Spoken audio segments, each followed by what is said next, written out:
current events in the United States if it's loading for you.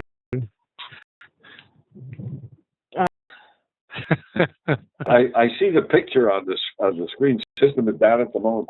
My reflex was to look over at the modem to see if it's still connected.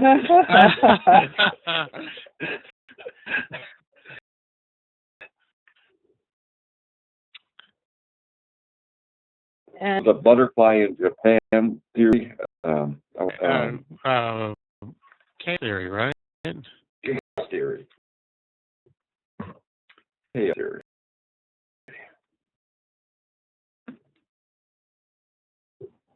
In fact, this past week, it was actually colder in Arlington than it was in Omsk. As Sana said, I've been following the weather out there, and during our last cold snap, we were colder. Let's see, Moscow is 21 this morning.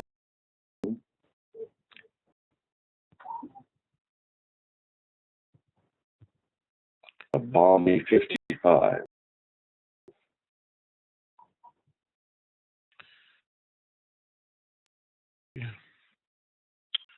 Arlington, 6 Celsius currently.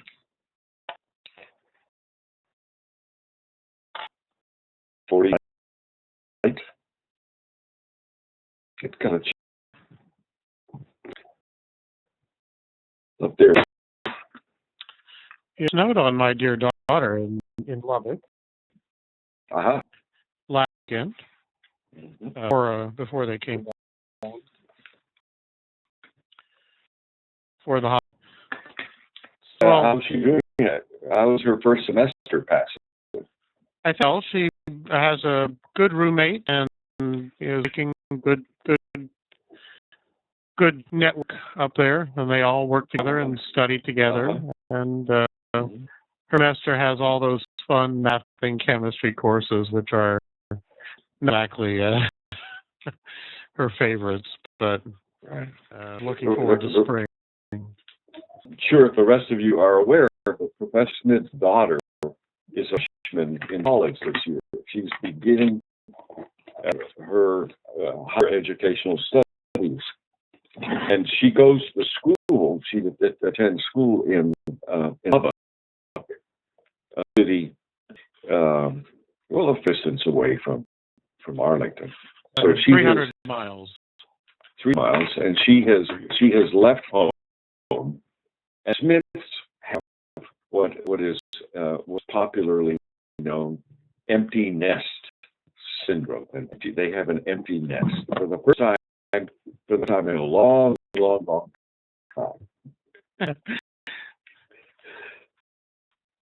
It's quiet in our homes.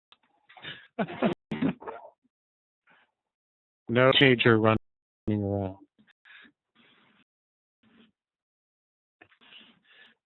So with us today, let's go up rather than down the list for a change. Yulia, good morning. How are you?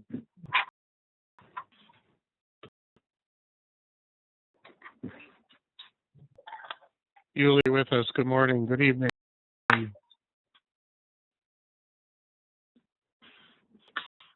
right. Oh, there you might be. I have some problems with We can hear you, Yulia, but not see you. But good evening. So I think we've seen and heard you. Good evening. Yes. Good morning. Thanks for the weather update too. Raikan, good evening. Well, good evening or good morning, America. Good morning. Evening.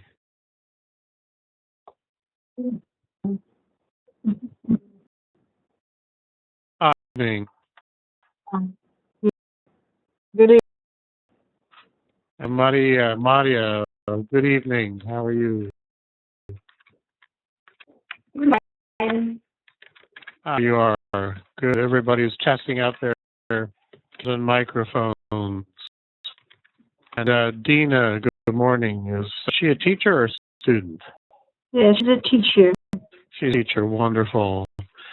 And yeah, you with us. Good morning.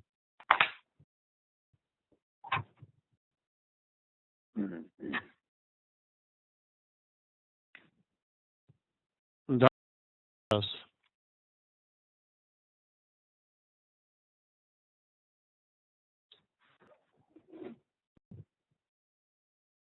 We go back to Claudia. We want to start this morning. We've put an image up on the screen under the tab Healthcare Go. Can everybody see that image? Yes. The most talked about current event in the United States today. Would that be a true statement, Professors Lero and Marston? I think. Yes. Mm-hmm. Understand this current event. Has anybody read about it or seen something about it on the Russian news or the American news that you may have been listening to?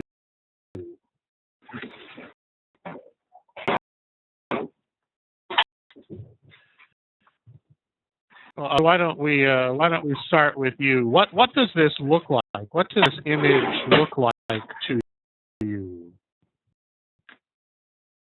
It looks like I want to get information and I cannot.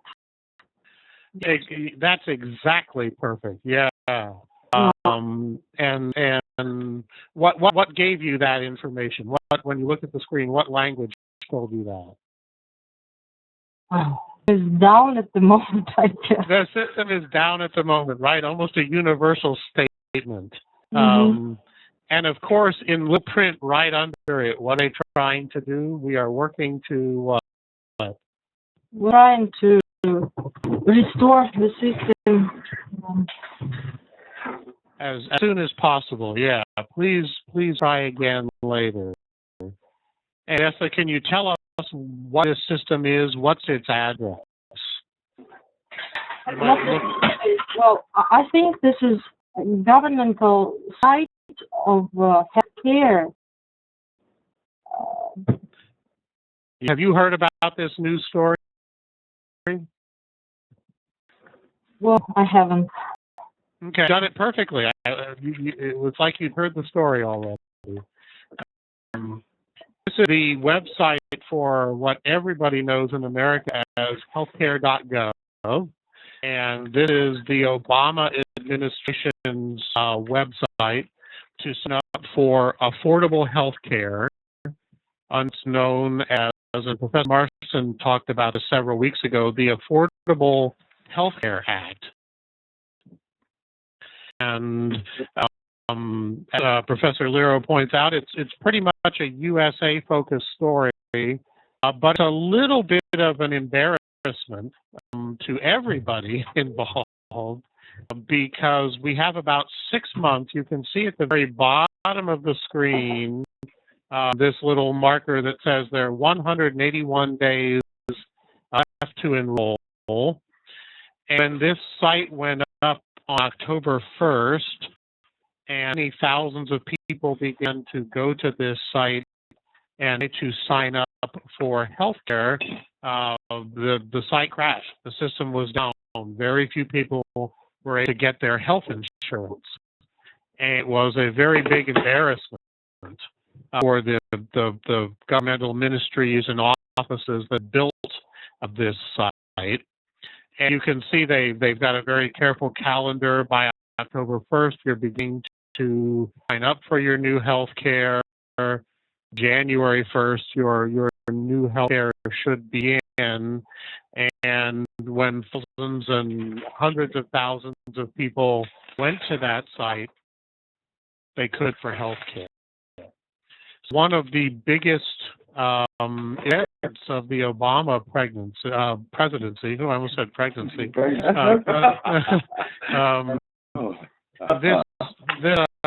This law was passed actually in 2009. Yes. And will bring insurance to millions and millions of people who don't have insurance. And as of today and yesterday, the system is running much better. They brought in a crack team of programmers, and I heard yesterday that near 800,000 people visited that site. And yes, Professor Lero points out a Freudian slip to say pregnancy rather than presidency. Marston or Lero, would you like to add anything to this story?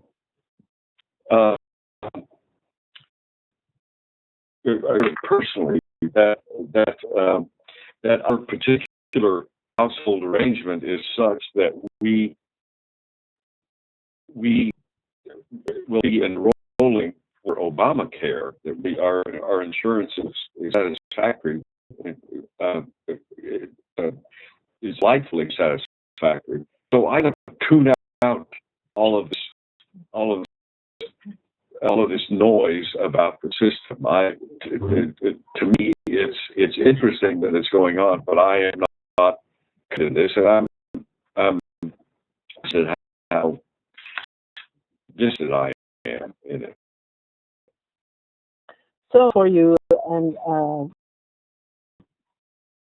like most people, have insurance through your work? It's through my wife's retirement. For the last several years, I have been. She is our principal insurance carrier in the household. Sitting pretty close to her. Yes. I have been interested in it because it's been such a political issue in Washington this year, Obamacare. I do have a certain distance on it because my medical insurance is already from the government. I'm old enough to do that, and so my medical insurance is Medicare, and it's great. Best medical insurance I have had in my entire life. Medicare. Medicare is my supplementary insurance. I do want to mention, I read the speaker Boehner has up for Obamacare. He thought that it's cheaper for him than whatever insurance he had. And he is the principal of this and has described it as the work of the devil. But anything like self-interest or economic self-interest to change one's mind. He did it in an attempt to further embarrass the government, and he didn't think he'd be able to sign up. And it went right through. Had trouble getting a hold of him to let him know that everything was working well, because he wasn't answering his phone from the government. So it's still a very hot political issue. You remember that the Republican Congress has sort of made it its mission not to let it be as obstructionist about everything the Obama government does as possible. And their big hitter was they needed to repeal Obamacare. And they have voted to repeal that law 40 times. Quite see, but getting close there. It's a symbolic vote because the law has been in a while and it won't pass. There's no could pass. But they've done that as a way of being obstructionist. So this is a very hot political moment, and everyone is kind of puzzled why we have made a poor beginning. Why don't, if she could tell us a little bit about healthcare in Russia, or actually anybody could help us, but could you tell about healthcare in Russia? How, when you go to the doctor, who pays? Our country medicine is free, but not comfortable. If you want to take health, you must go to the private clinic. You must pay money for it. And if you want to have dental clinic,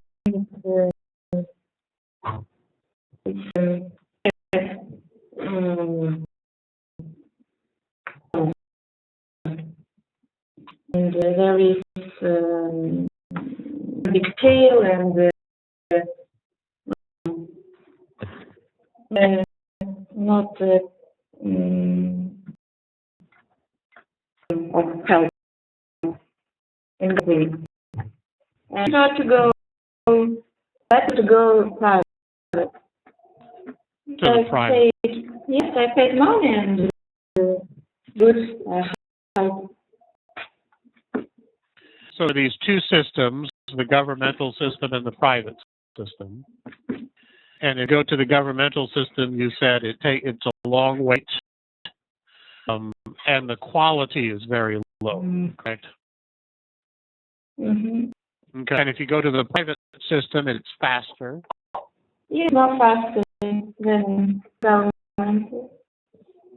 If you get a sore throat, right? Say your throat is. I prefer to have treatment at home.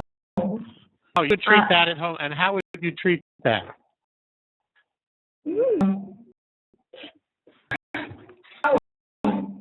To have some medicine.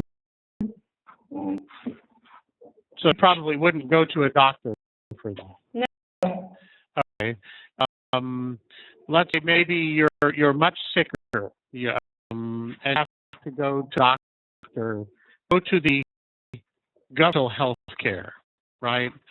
How much would it cost to see a doctor? What would the charge be? What would the monetary charge be? In the governmental health care, if you go to a doctor in the governmental. If you go to the governmental, we have medical insurance and it's free. We don't pay money for it. But sometimes, maybe for, but I pay money in government. Okay. How long would you have to wait to get an appointment? How long would you have to wait? Would you have to wait several days, or how long would it take to see a doctor?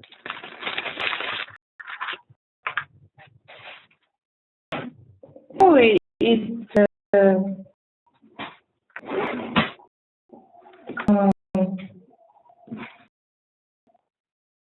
If you phone today, make an appointment, could you see a doctor today, the governmental health care? This place will be free. I can go to my doctor and he can help me.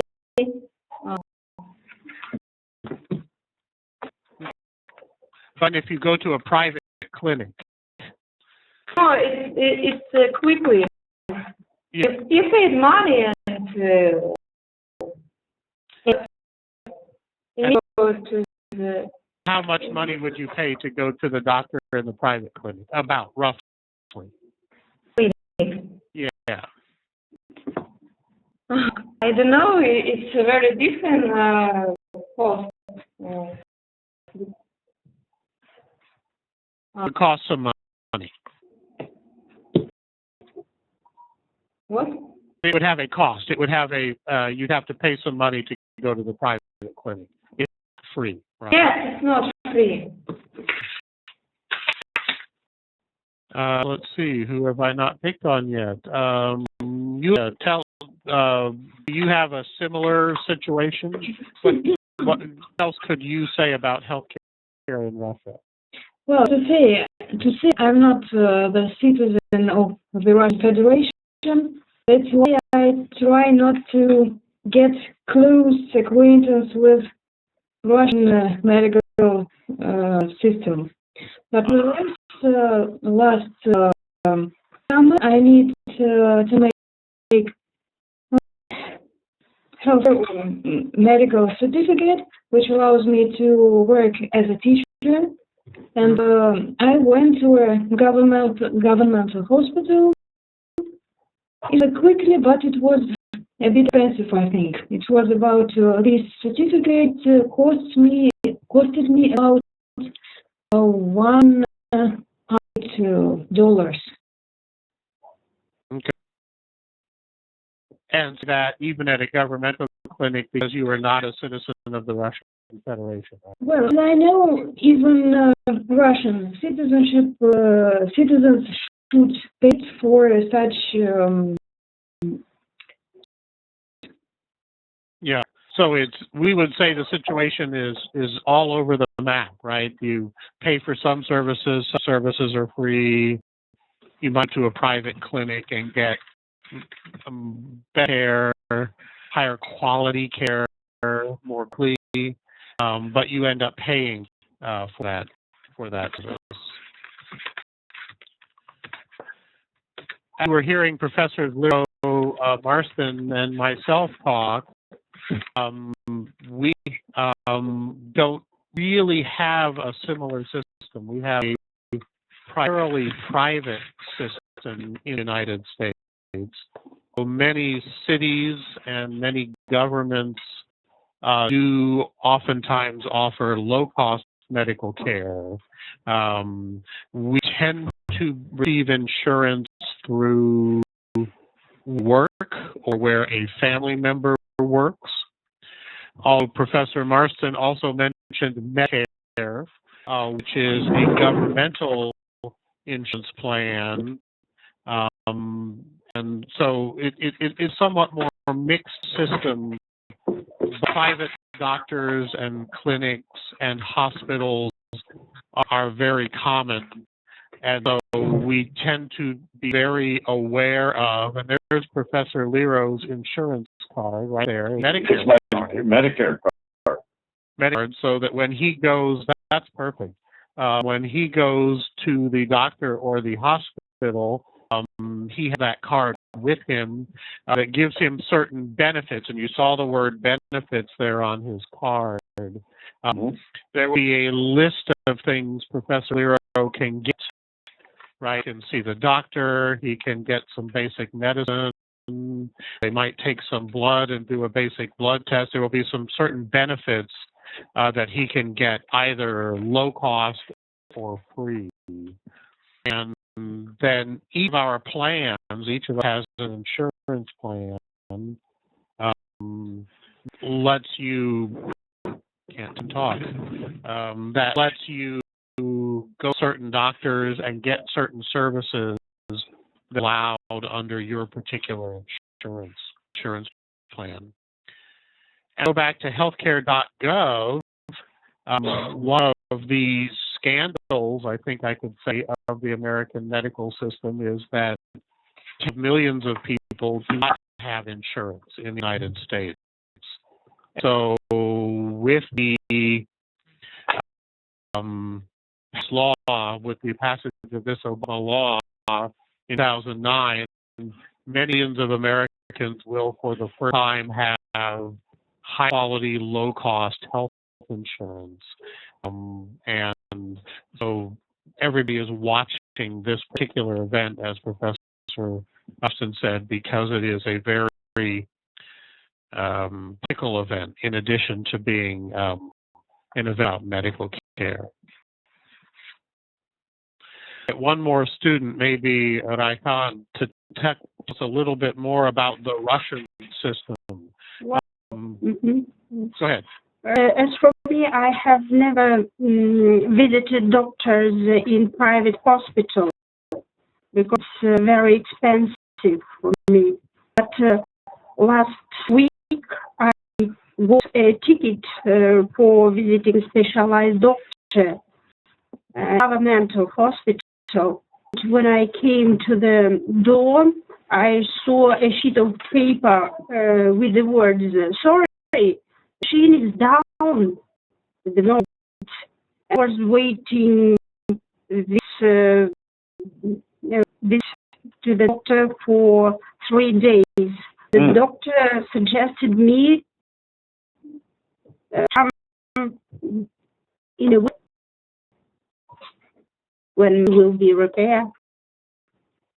It's usual situations in our governmental hospitals, particularly in Omsk.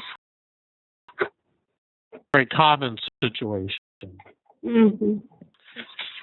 And so you looked for that governmental care or that governmental doctor, and you had to wait. You had to come back in a week in order to hopefully get that service. You may want to follow this, as Professor Marston said in the chat, what we might call primarily a domestic news story. It would be focused on quite a bit internal to the United States. It may not be a very big story internationally, but I think as the system was not functioning, it became something of what we might call, in medical terms, a black eye. It was somewhat embarrassing to us that, this major computer system in the United States meant to do this very good thing, bring healthcare to many millions of people, was not functioning, although now I think it is. I'd like to make one other observation, and it is with this line that you're pointing to, the system is down at the moment. Notice that the word system is capitalized. Is capitalized. Can any student just briefly comment on the general rules of capitalization in English?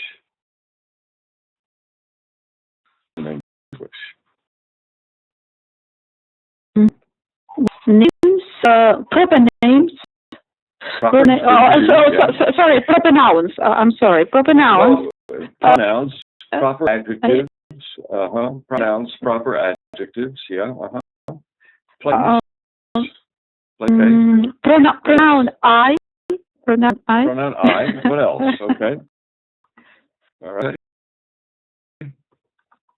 I think you've got Svetlana. We also, many people will capitalize the word God.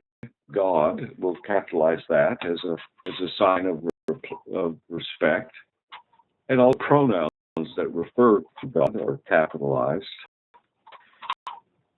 But I've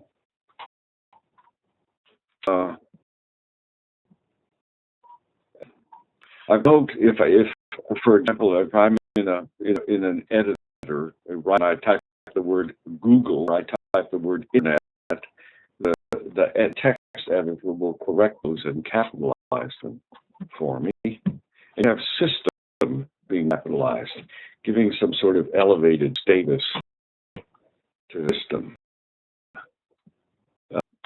despite the fact that the system is not working.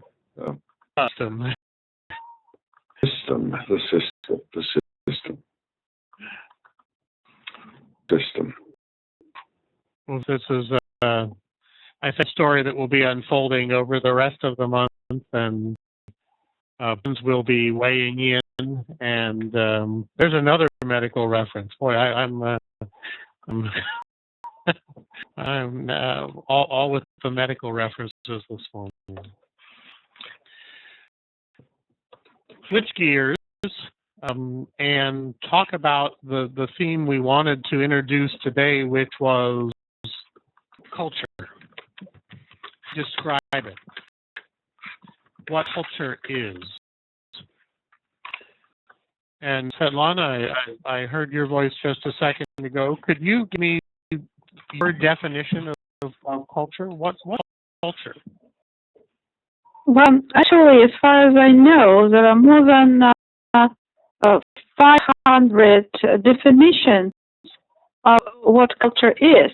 Well, just one or two. So Just for two. Pick yours. So how would you describe it? How to describe it? Well, I would agree with definition given in the reading material provided. That includes of thinking, certain practices that of certain nationality group, ethnic group have or practice. The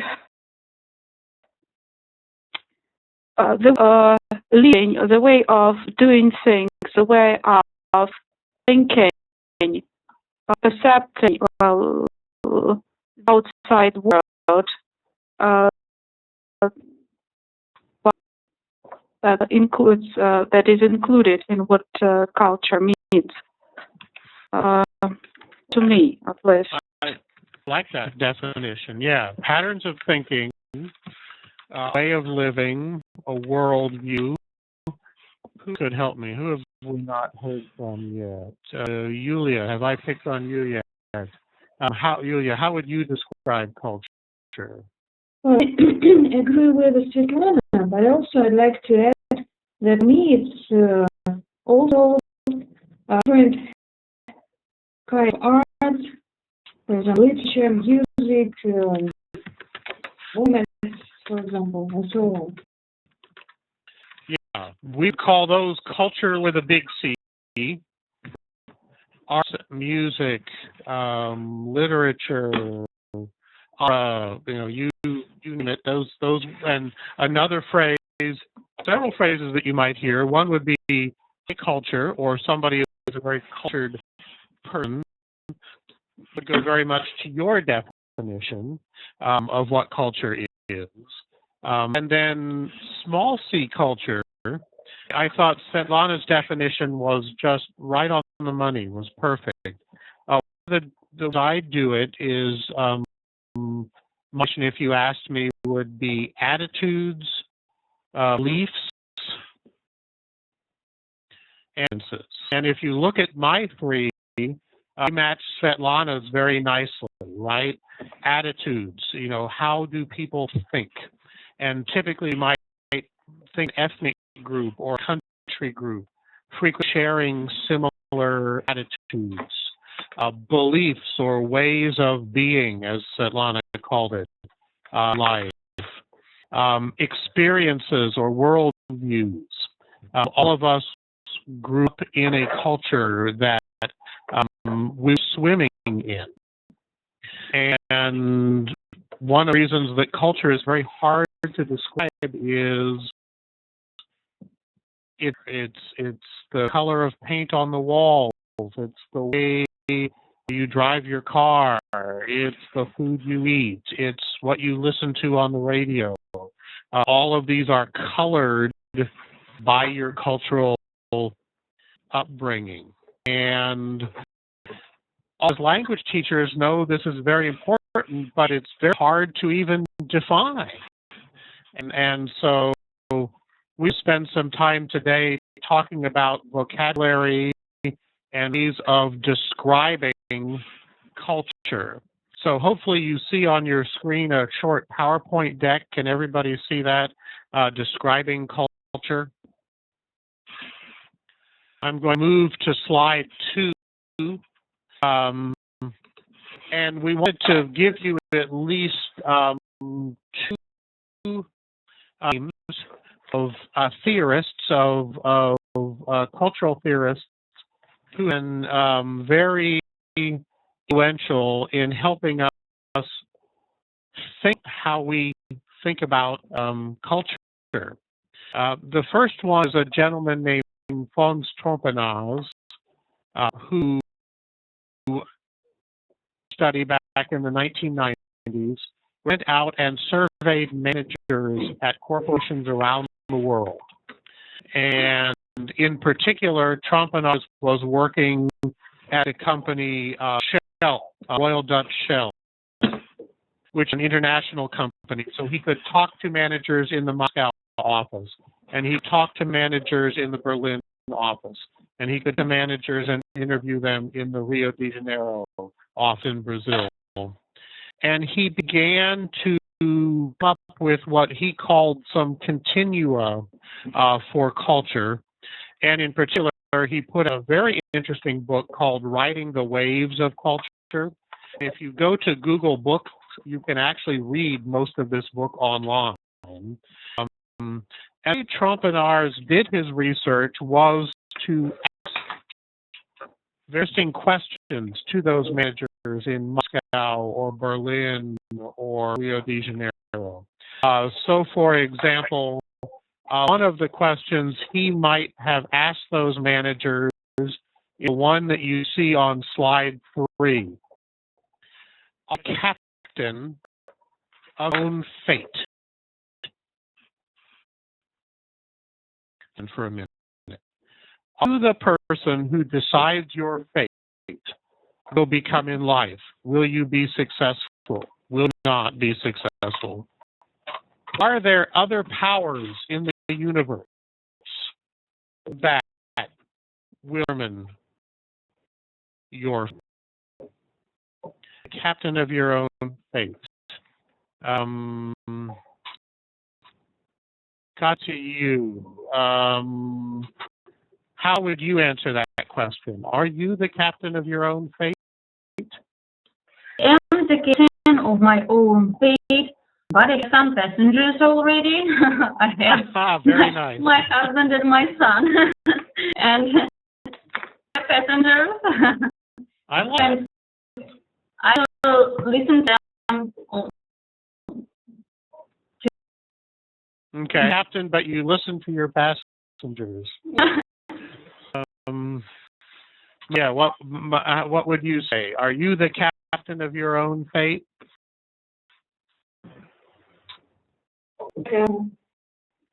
I know every people is captain of their own fate, but you are the people, and you must listen with whole. Okay, most of you were saying yes. I am individual, determining my own fate, but there are some others around me, some other people. Alessa, are you the captain of your own fate? I think I am sometimes, but I like to drift sometimes. That's what I wanted, somebody who was a little fatalistic.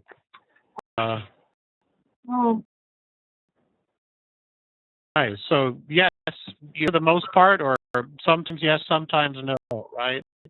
Mm-hmm. Okay. Yeah. And we talked about, you guys sound like a very individualistic group, right? The individual is an important element.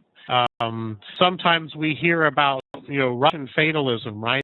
That there in literature in particular, there's this, full fatalistic thread in some Russian literature. Svetlana, are you the captain of your own fate? Well, it's more fatalistic.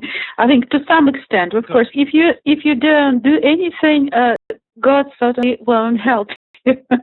Well, or hardly. So, of course, some things, but I sometimes tend to think that very little. It doesn't mean that you shouldn't try hard. No, you should consider that fact that many things define our path apart from our own will to something. Looking for a view just like that. So we have a whole range of views, even just in the 4 of you that I called on. And what Trompenaars did was, if you look at slide 4 in that slide set, He surveyed, as I said, managers in many, many different countries, asking them questions like this. So when he asked, "Are you the captain of your own fate?" So as a researcher, began to find patterns across country groups or ethnic groups. For example, if you look down this chart, you'll see at the very bottom, or nearly the very bottom, the United States.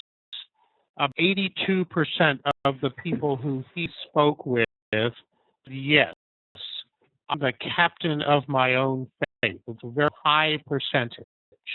Everybody see the United States there at the bottom, 82%. We're not a very fatalistic country, the United States. But look where Russia is.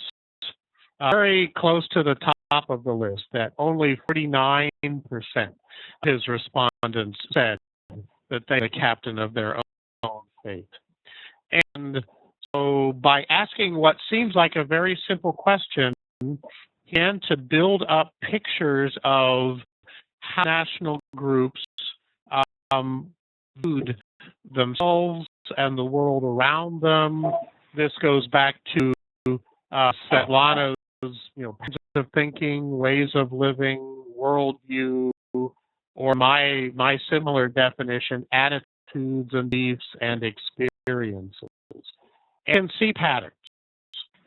Not to say that all Russians think X or all Americans believe Y. We don't want to tread into stereotypes. But we clearly do see these cultural patterns that are different, that are oftentimes not verbalized. So we think of ourselves as language teachers, but really in a larger sense, we're teachers of language and culture. And it's one of the most fascinating, most difficult things to teach. A very interesting thing that Trompenaars did was to ask his managers in various different countries how they think about time. It is wonderfully cultural. So what I'm going to do is put a whiteboard up here. We're going to ask some folks to do some drawing for us. The task Trompenaars gave his managers was to think about the past and the present and the future and draw 3 circles. Any way you want that tell how you think about past and present and future. So, for example, I am going to here. Can everybody see the plain whiteboard? I'm going to see if I can get this in a color that people can see. So for me, the present is fairly important. I'm going to draw a pretty big circle. The past is not so important to me, and it's a little distant, so I'm going to draw it out over here. And future is sort of important, and it sort of connects to my present. It's something like that. So what some folks think about just for a moment here. Everybody draw on the whiteboard. So I draw 3 circles that talk about in present and future. How important are they? How distant are they? Do you think about them very much? There's some folks drawing. Go ahead and draw some circles for us.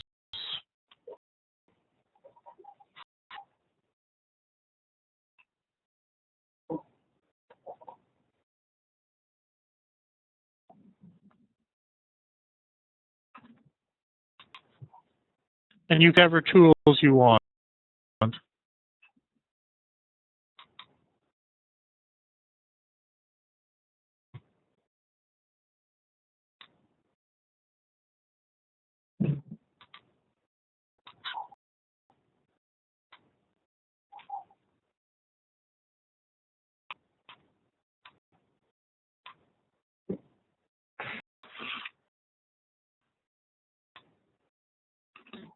well.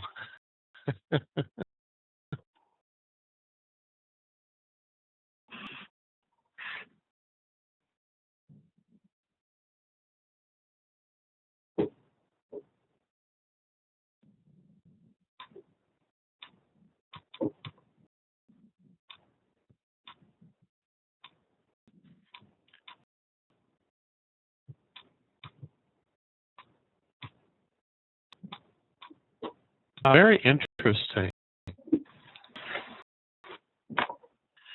All right, I start with Daria. Do you want to tell us about your circles?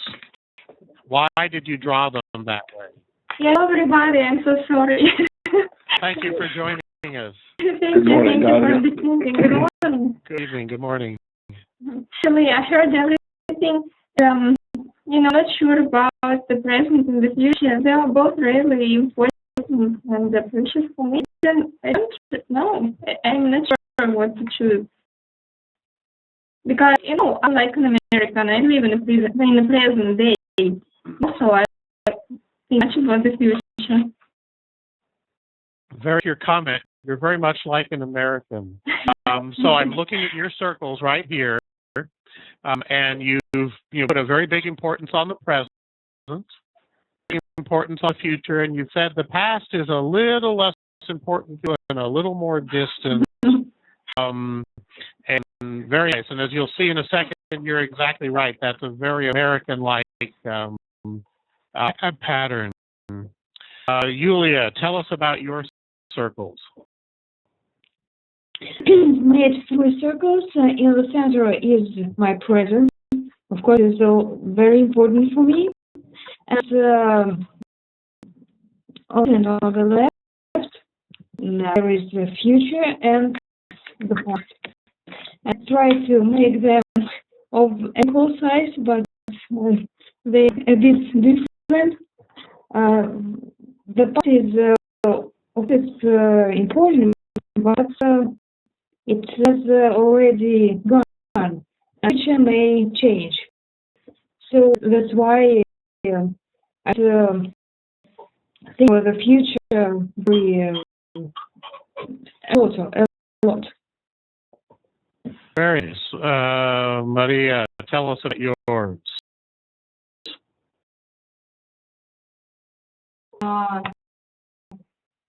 Michael, more in future. I think for future is more important. I prefer to work in my present more harder that will have more advantage in future work. And I understand that my present is connected with my past, and sometimes it will be better to look back at the past that don't some mistakes. So the past can teach us, right? Yes, and for me, future is future. Okay. You guys are a very Western group. Let's do Katya. Katya, tell us about yours. So I try to make my circles equal. Okay. Past, future, and present are important. I think try to know that they are connected with each other. They're connected together. Yeah, so they're very close together for you. Yeah. Excellent. Right on. Do you want to tell us about yours? Well, my purple circles look like Salvador Dali's picture.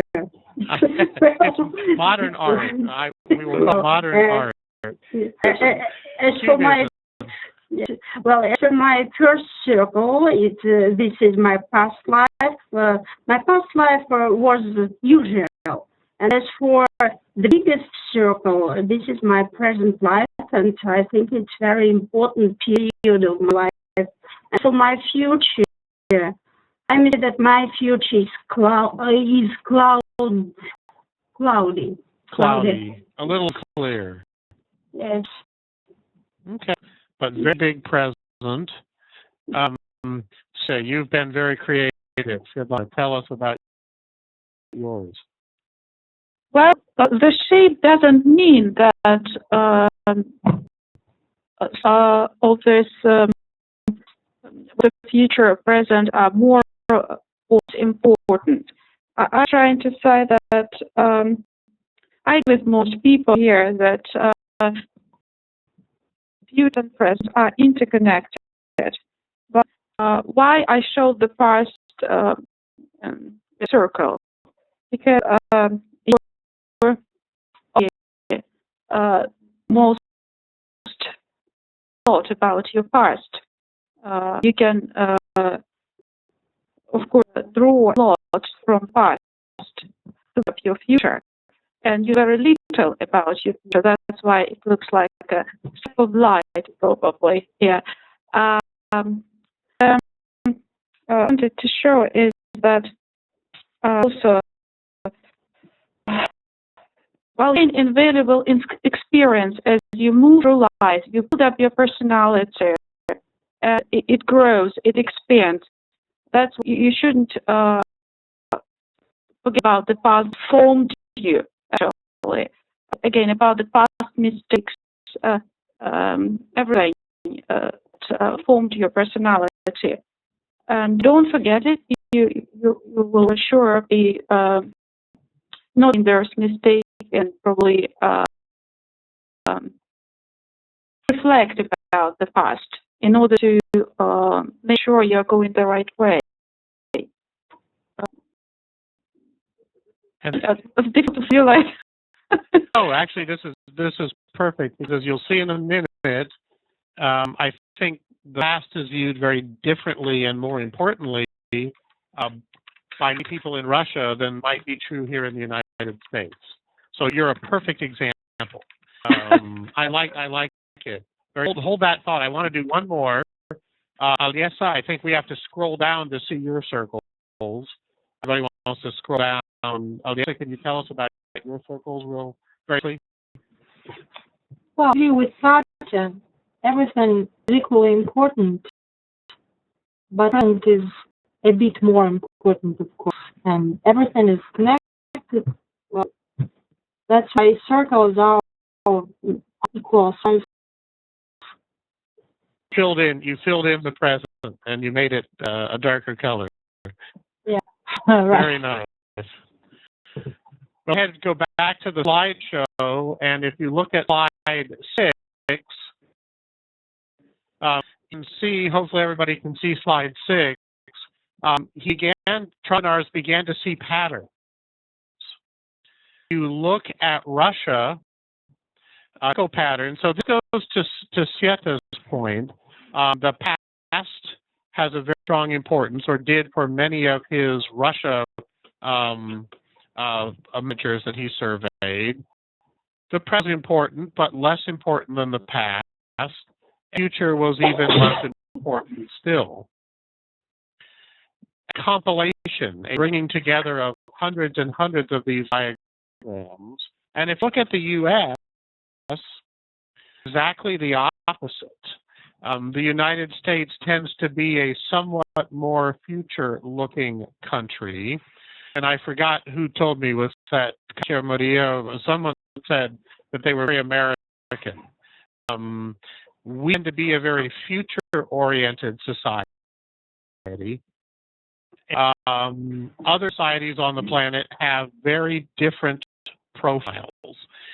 If you look at China, for example, diagram tends to be not unlike Aliesa's, for example, or I think Katya's. And some other, societies more present-based. Germany, for example. And he began to see these patterns But in particular, I was very pleased that Svetlana talked about the importance of the past. Runs to put a very strong importance on past in general, and it's different in that regard from the United States. One of the observations when United States students go to Russia, when U.S. students go to Russia, and they go to historical cities and churches and monuments and museums, it takes the United States students a little bit of time to get accustomed to this, because they'll say things like, Russia is just one big history museum, because the history in Russia is so very important. Have anything to add on the importance of the past? Would you agree with this diagram about Russians in general? Well, it is difficult for me to generalize. I'm a bit surprised that I turned out to be a typical Russian. Well, that's probably good news. Well, I'm where I'm supposed to be. Yeah, and you're fatalistic too. I like it. You're the perfect example of Russian. Many different time has many different features, and when you go to look at Trompenars, if you look at slide 7, maybe how far you think in the past, or you think in the future. Some societies have a very long-term view. Some have a very short-term view. There's all sorts of wonderful research out there. Trompenars also tell stories.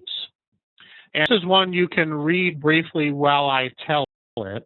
Trompenars worked primarily in the business world. And he will tell stories like 2 different nationalities, the Americans and the French, try to sell a product in Mexico. And a very famous story about Americans going to Mexico to sell some telecommunications equipment to a group in Mexico.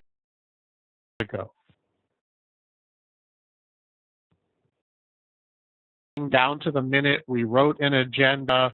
We have very tight schedule. We flew down to Mexico one day. We wanted everything to happen in one day, and we were going to fly back that night. By the minute we landed the American team landed in Mexico, the Mexican cultural beliefs about time took over, and the schedule didn't work. Important people were late. People came in out of the room.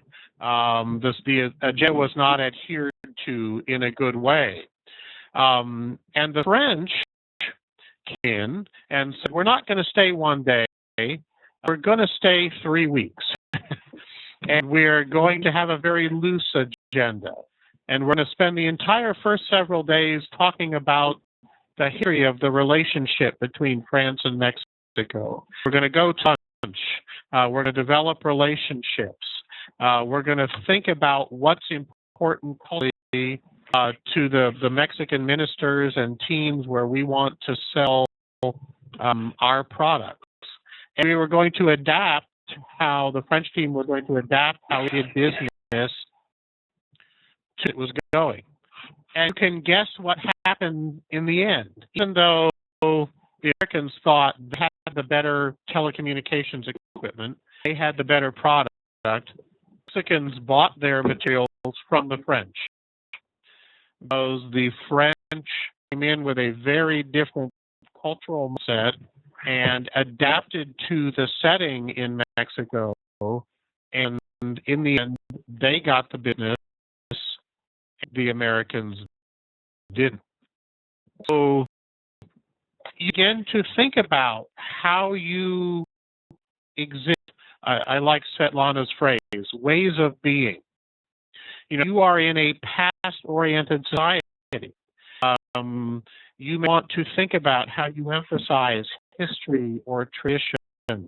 Think about and know the history of the country that you're going going to. Maybe a very different way of being when you exist in a future-oriented society, where you may talk less about the past, and individuals in society won't know very much about the past. And how you relate to time is a particularly important theme. Let's talk a little bit about time. And I think we've talked a little bit about this in the past. If you time to meet me, let's say you are going to take me on a tour of Omsk, and agree we're going to meet at the train station at 4 o'clock. What are you going to come to the train station? Are you going to come exactly at 4 o'clock? Or will you come a little bit early or a little bit late? Katya, what, at 4 o'clock, you're going to give me a tour of Omsk. Will you be there exactly at 4 o'clock, Katya? I'll be there earlier. I think hour earlier. You'll be an hour early. Very interesting. Lisa, what time will you meet me? We'll meet at 4 o'clock. What time will you come to the train station? It depends on in what relationships we are. If you're my friend, I can be a bit late.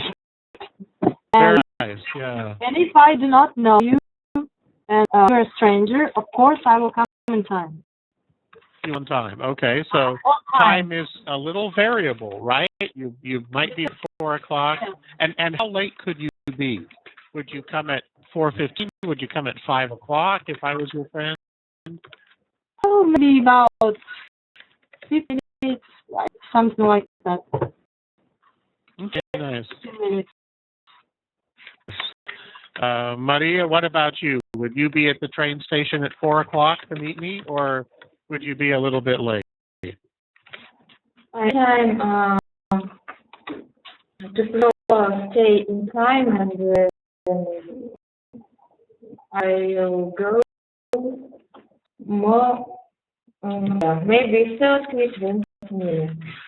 Ah, so you'd be early as well. This is a very punctual group, right? Yes. Who has not picked on yet?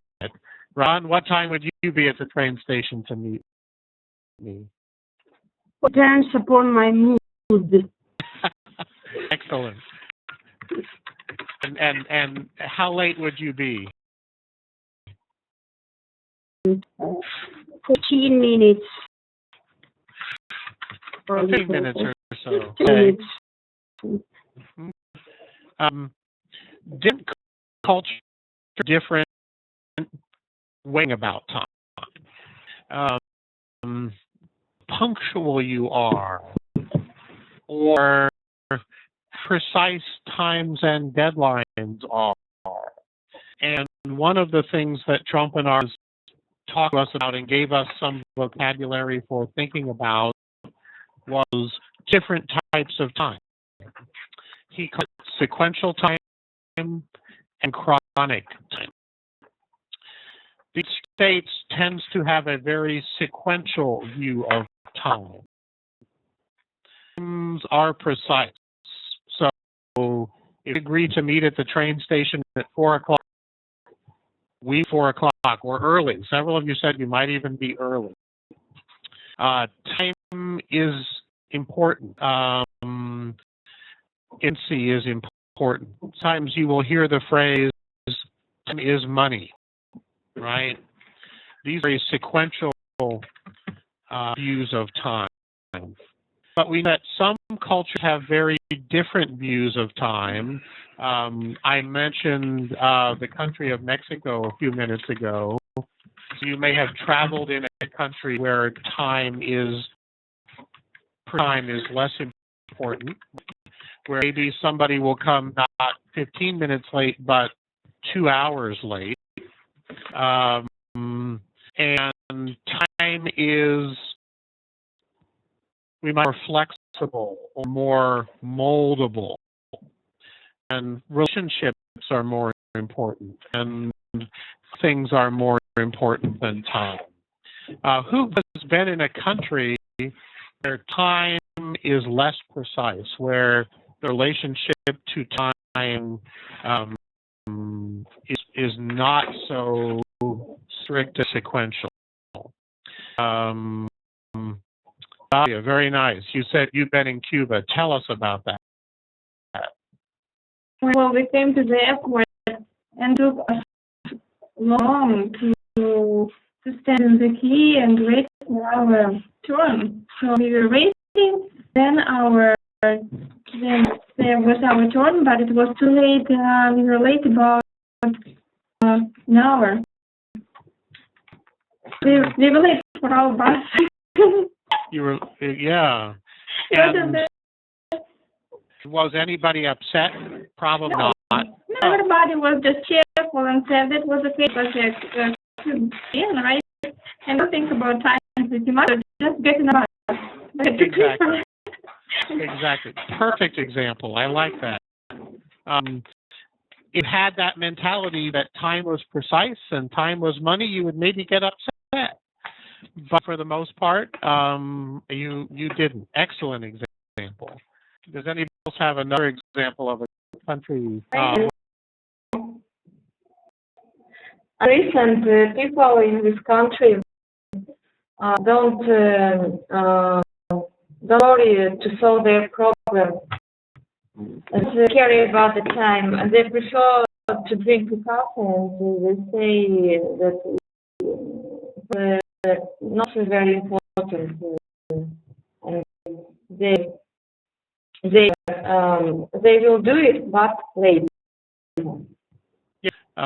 Perfect. This is another good example of a culture, a civilization where time is synchronic, and time is a guideline. It's flexible, it's moldable. And you said that other things are important. I like your example. They're more. They might be talking to somebody or doing another task or solving a problem, and time is not money. Time expands to fill needs. And then begin to think about how important culture is. You realize that everything pretty much you do on a daily basis is by the culture we're in.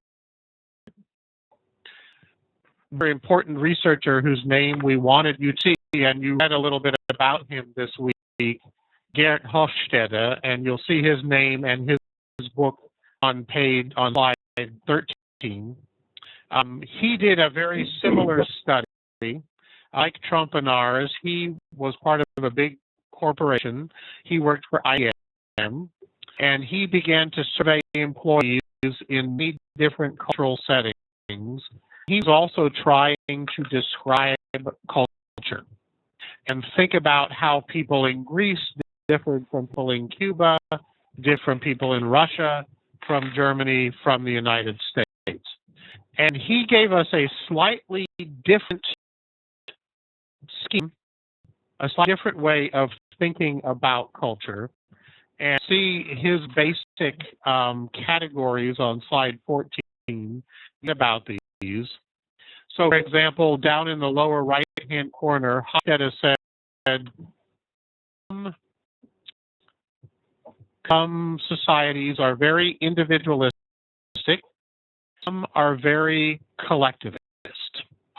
Some are based very much on the individual, some give a much greater importance to collectives, to families, to groups, to the way that society is ordered that's based around the individual.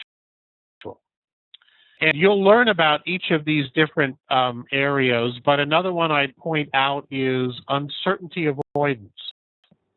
Some societies are very fatalistic, will happen. Societies structure life in ways to make it more certain and more structure. And Hofstede said, actually rate societies and say they're much individualistic. And so if you look at number 15, slide 15, you can go to his website and you can punch in any country you want. And so, for example, on slide 16, I punched in Russia and the United States. Russia is in blue and the United States is in red. If you look at Russia and the U.S. as on the scale of individualistic versus not individualistic, you see that the United States is very individualistic. We score very high on the Hofstede scale for being individualistic, but Russia scores very low. And so here's another researcher trying to quantify culture, again, to think about. And so Hofstede would say, in a collectivist culture, working groups, we identify ourselves in groups. Family is very important. Your family may make decisions about your job or your fate. And think back to that question. I am the captain of my own fate. In an individualistic society, the ego is more important. And you can see some of the differences, how people express themselves, think, work, talk, school, all these things are culturally loaded. Now, last question. We have about 5 minutes. Is more individualistic a culture or collective a culture? To start us off,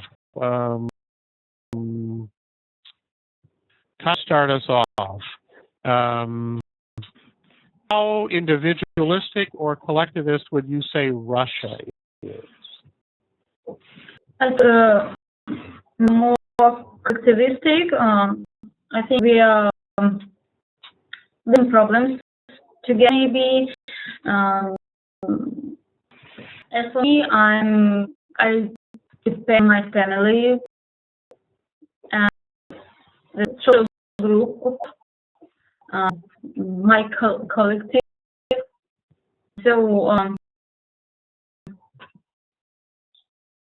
Very even have a word, right? Collective. mm-hmm. So it has a history. But those groups are very, very important. I noticed when you all work together as a group, right, before the session starts, you operate, you talk, you share information, you really work together as a group, even in your university setting. That's apparent to me. When American students in BEX and have a class, times they will be silent. They will not talk to each other in the way that you as a group talk to each other. So what do you think? Russia, collectivist or individualist? It will be if I tell that Russia is individualist. Yes. What is your view? Well, of course, we are a very traditional country. I mean, we have the tradition is very important for us. So, of course, we are a collectivist country. Imagine by scale, or in this scale, we are collectivist. It looks like that. And do you see that in your daily life? Do you see it every day?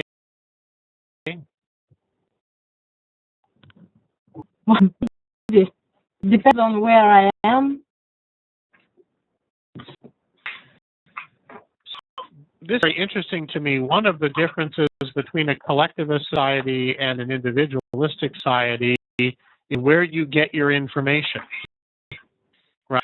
So in an individualist society, oftentimes media is important. You watch TV, you get your news that way. In a collectivist society, I think, as we just heard, it might be you hear news from family or friends, or you pick up the phone and talk to somebody. These are all very interesting things that you wouldn't think about necessarily when you're just thinking about the, I as an individual, the lone unit in society. How fast you walk. That's interesting. We know in individualistic societies, how fast you walk on the street. You tend to walk faster and be more about yourself getting to a place than perhaps maybe walking slowly. Are you more extrovert or introvert? Out of time, but we've given you some language today, and you've helped think about Russian culture, and it's clear many of you are thinking about U.S. culture as well. You saw on Webelong, and Konstantin may want to come in here and tell us a little bit. We did give you one last written assignment to work on for the semester. We've asked you to go back and pick an artifact or item that we talked about this semester.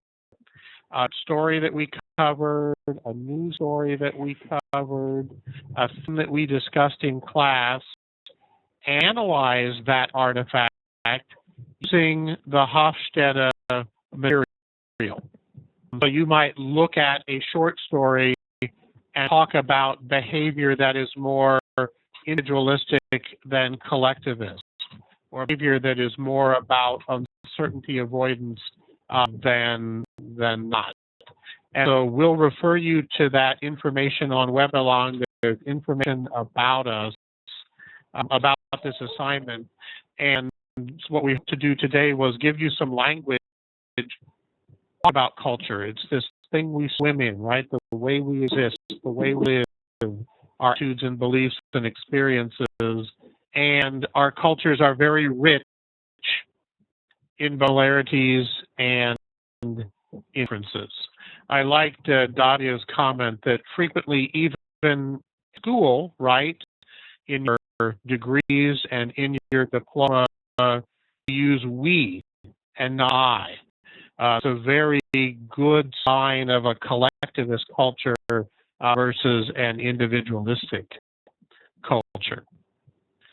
Thank you today for some very good discussion. We learned quite a bit about Russia today, in addition to some of the vocabulary that we learned. So thank you all for your participation. I thought it was a very strong class today. Thank you again. Thank you. Goodbye. To see everybody, and we will see you next week. Thank you. Goodbye.